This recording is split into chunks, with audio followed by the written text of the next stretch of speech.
ప్రతికూల శక్తులకు చెక్ పెట్టే ఉప్పు, మిరపకాయల గురించి ఈరోజు మనం తెలుసుకుందాం. గృహంలోని ప్రతికూల శక్తులను చెక్ పెట్టేలా ఉప్పు, మిరపకాయలు పనిచేస్తాయని ఆధ్యాత్మిక పండితులు చెబుతుంటారు. ఆదాయం లేకపోవడం, ఆర్థిక ఇబ్బందులు తలెత్తడం, అనారోగ్య సమస్యలు వేధించడం వంటి ప్రతికూల శక్తులను సూచనప్రాయం. ఇలాంటి ఇబ్బందులను దూరం చేసుకోవాలంటే రాళ్ళ ఉప్పు వినియోగిస్తే సరిపోతుంది.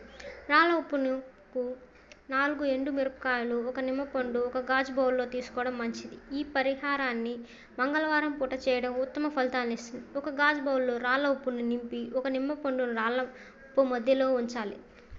తద్వారా 4 ఎండుమిర్చీలను ఉప్పుకు 4 వైపులా నిలబెట్టాలి. మిరపకాయల చివర్లు ఇంట్లోని ప్రతికూలతను తొలగిస్తాయి. ఇలా వారానికి ఒకసారి చేయడం ద్వారా ఉప్పును తొలగించి మళ్ళీ కొత్త ఉప్పును పెట్టుకుంటూ ఇలా చేస్తే ప్రతికూల శక్తులు తొలగిపోతాయి. Please subscribe my channel.